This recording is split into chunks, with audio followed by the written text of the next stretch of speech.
அவர் கிறிஸ்துவின் மேல் வைத்த அன்பு. நான் சொன்னேன், மெட்ரோபாலிட்டன் தனக்கென்று சொல்லி எதுவுமே வைக்கல. பல சபைகள் கட்டினாலும் அது பிலீவர்ஸ் சிஸ்டர் சர்ச்சுக்காகவே கட்டி அதை உருவாக்கி அதை நடத்தி கொண்டிருந்தார். காரணம், அவருக்கு ஏன் இந்த எண்ணம் வந்துன்னா, கிறிஸ்துவின் மேல உண்மையான அன்பு இருந்தனால தான் அவன் 1,00,000 ஊழியர்களை உருவாக்க வேண்டும் என்ற தரிசனம் வந்தது.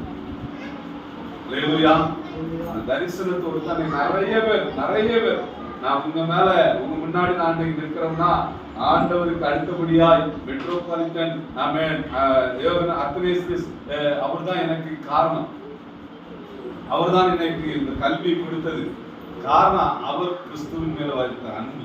உண்மையாய் இருதயத்தோடு ஆண்டவரை தேடினதுனால அந்த பாரம் ஏற்படும். என்னுடைய பிள்ளைகளே, அது நமக்கு ரொம்ப தேவை.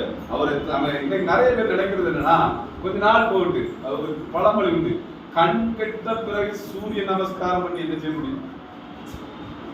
நம்ம கண் இருக்கிற போது நல்ல வேதத்தை படிக்கணும். நிறைய பேருக்கு கண்ணே தெரியாம இருக்கிறாங்க. தடவி தட்டி போகிற நாட்கள்ல அவங்க நிறைய பேர் நம்ம பார்த்துருப்போம். நமக்கு ஆண்டவர் நல்ல கண்ணை கொடுத்திருக்கிற, நல்ல வேதத்தை படித்து கிறிஸ்துவுக்காக நாம் என்ன செய்ய வேண்டும் என்பதை நாம் இன்னும் அதிகமாக தேட வேண்டும்.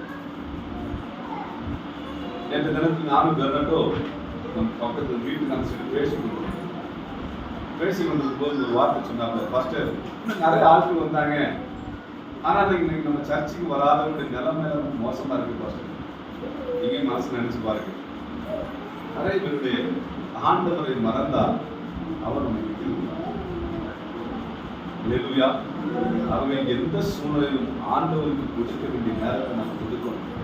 ஆண்டவரை துதிக்கணும். யாரை நம்ம பார்க்க கூடாது. அதைத்தான் சொல்ல, தடவியாகிலும் கண்டடையத்தக்க சமயம் அவர் நமக்கு சமீபமா இருக்கிறார். நிறைய பேர் சொல்லுவாங்க, தூணிலும் இருக்கிறார், துரும்பிலும் இருக்கிறார். நானும் நீங்கள் ஆராதிக்கிற தேவன் நம்முடைய இருதயத்தில் இருக்கிறார். அல்லேலூயா. ஒருவரின் சத்தத்தை கேட்டு திறனான அவர்களுக்கு வாசிச்சு. ஆகவே நாம் தடவியாக இன்னுமாய் நாம் வாசிக்கும் போது கொரிந்தியர் 3:16 சொல்ல 1 Corinthians 3:14 சொல்றது, தேவன் நமக்குள்ளே வாசமா இருக்கிறார் என்று சொல்லப்பட்டிருக்கிறது. 2 நாளாகும் 7:14 வாசிக்கிற போது ஒரு தேசம் ஆசீர்வதிக்கப்பட என்ன செய்ய வேண்டும் என்று சொல்லி சாலமோனுக்கு ஆண்டவர் சொன்ன வார்த்தை வாசிக்கலாமா? நான் சீக்கிரமா 12:30 முடிச்சிடறேன். இன்னும் டைம் அரை மணிக்கு நான் எடுத்துறேன். ஏன்னா ஏற்கனவே டைம் வாசிக்கலாமா? 2 நாளாகும் 7:14 வாசிக்கலாம் இல்லையா? என் நாமம் தரிக்கப்பட்ட என் ஜனங்கள் தங்களை தாழ்த்தி ஜெபம் பண்ணி என் முகத்தை தேடி தங்கள் பொல்லாத வழிகளை விட்டு திரும்பினால் அப்பொழுது பரலோகத்தில் இருக்கிற நான் கேட்டு அவர்கள் பாவத்தை மன்னித்து அவருடைய தேசத்திற்கு என் நாமம் தரிக்கப்பட்ட ஜனங்கள் தங்களை தாழ்த்த வேண்டும். கிறிஸ்துவுக்குள் பிரியமானவர்களே, இயேசுவானவர் ஒரு தெய்வமா இருந்தாலும் இயேசுவானவர் 100% கடவுளா இருந்தார், 100% மனிதனாகவும் வாழ்ந்தார். அவர் வாழுகிற சமயத்துல அவர் சிலுவையின் மரண வரைக்கும் தாழ்த்தினார். நாம என்ன செய்யணும்? தன்னை தாழ்த்த வேண்டும். தன்னை தாழ்த்துகிறவன் உயர்த்தப்படுவார், உயர்த்துகிறவன் தாழ்த்தப்படுவார். ஆகவே நாம தாழ்த்த வேண்டும். அது மாத்திரமல்ல, ஜெபம் பண்ணி தேவனுடைய முகத்தை தேடி ஒரு தேசம், ஒரு குடும்பம், ஒரு சபை ஆசீர்வதிக்கப்பட வேண்டும் என்று சொன்னால் பொல்லாத வழிகளை விட்டு விலகணும், பொல்லாத வழிகளை விட்டு திரும்பணும். ஏன்னா அப்பொழுதுதான் நாம் ஆசீர்வதிக்கப்பட முடியும். அந்த நம்ம ஆலயத்துக்கு வந்துகிட்டு நம்ம செய்யக்கூடாத காரியங்களை செஞ்சுட்டு கெட்ட வார்த்தைகளை பேசிட்டு ஆண்டவருக்கு பிரியமில்லாத ஜெபிக்க வேண்டிய ஜெபம் பண்ணாமல் நேரத்தில் ஜெபிக்கிற நேரத்தில் ஜெபம் பண்ணாமல் இருந்துட்டு விட்டு கொடுக்காம இருந்துகிட்டு நானும் கிறிஸ்தவன் என்று சொல்லிக் கொள்கிறதுல அர்த்தமில்லை. ஆமோஸ் 5:4 சொல்லப்படுகிறது, கர்த்தர் இஸ்ரவேல் வம்சத்துக்கு சொல்கிறது என்னவென்றால், என்னை தேடுங்கள் அப்பொழுது பிழைப்பீர்கள். அல்லேலூயா. ஆண்டவரை தேடினா ரட்சிப்பு, ஆண்டவர் இயேசுவை தேடினா விடுதலை. அவரை தேடுகிற போது பிழைப்போம். வழி இல்லாட்டாலும் வழியை உண்டு பண்ணுவார். அல்லேலூயா. இஸ்ரவேல் ஜனங்கள் அடிமைத்தனத்துல எகிப்துல இருந்து கர்த்தாவே ஆண்டவரே ரட்சிங்க என்று சொல்லும்போது கடலையே இரண்டாய் பிளந்தார், வெட்டாந்தரையை போல மாற்றினார். அல்லேலூயா. அவங்க ஆகாரத்திற்காக சொன்னாங்க, குழம்புனாங்க, நாங்க அங்க இருந்திருந்தா இதா எங்களுக்கு கிடைச்சிருக்குமே அப்படின்னு. ஆண்டவர் உடனே என்ன செஞ்சாரு? மன்னாவை கொடுத்தார். அந்த மன்னாவை குறித்து எக்ஸ்பிளைன் பண்ணும் போது அது எப்படி இருக்குமா, வேத அறிஞர்களுக்கு நான் எல்லாம் 3 வருஷம் படிக்கிறோம். அது மன்னாவுக்கு ஒரு கிளாஸ் எடுப்பாங்க. தேனிலிட்ட படியார போல் இருக்கும், தேனில் தெளித்திருந்த மதுரம் போல் இருக்கும், அவ்வளவு டேஸ்டா இருக்கும் என்று சொல்லி. இன்னைக்கு நம்ம சிக்கனுக்கு நிறைய அப்படி சாதிக்கும். ஆனா ஆண்டவர் காடை கொடுத்து தெரிஞ்சுட்டாங்க, இஸ்ரவேல் ஜனங்களுக்கு போஷித்தார். அல்லேலூயா.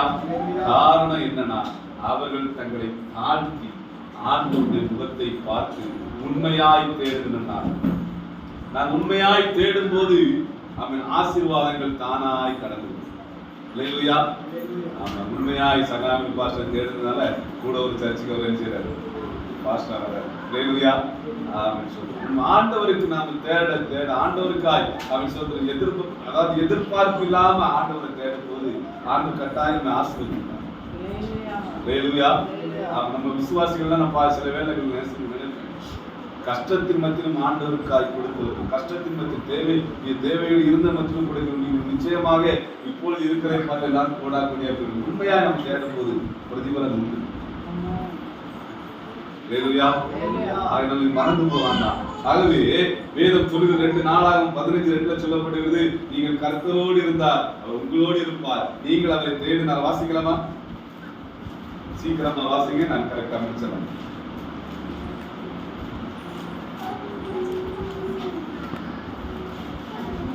ரெண்டு நாளாகும் 5:2 சீக்கிரமா வாசிங்க. 15:2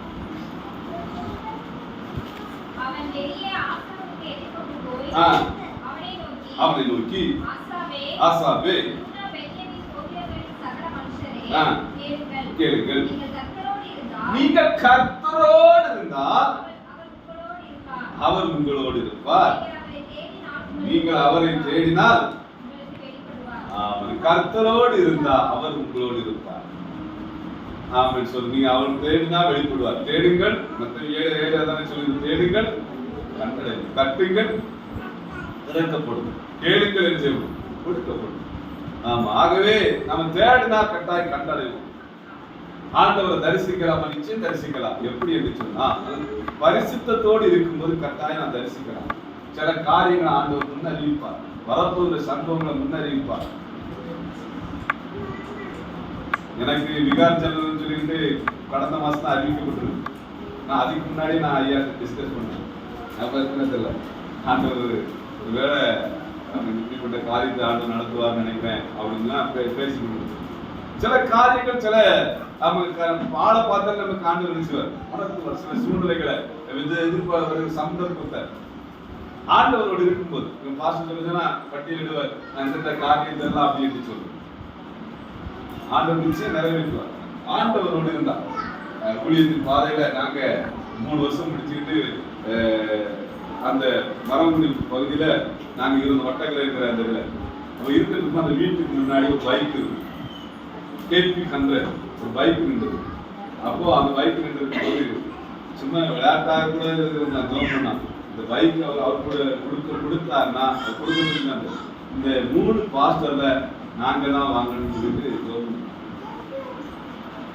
சிலர் நம்ம ஜோம் பண்ணி வாங்குறது சிலது நம்ம ஆண்டவர் தந்துருவாரு, ஆனா கஷ்டமா இருக்கும். சிலர் நம்ம பிடிச்சு வாங்குறது தெரியுமா, கரெக்டாக நாங்க அதை ஜோம் பண்ணி எனக்கு வாங்க திரும்ப செஞ்சேன். அந்த டைம்ல ஒரு 4500 ரூபாய் இருக்கு, எனக்கு 4500 ரூபாய் கொடுத்து 2003 ஒரு பைக் வாங்க KP 100.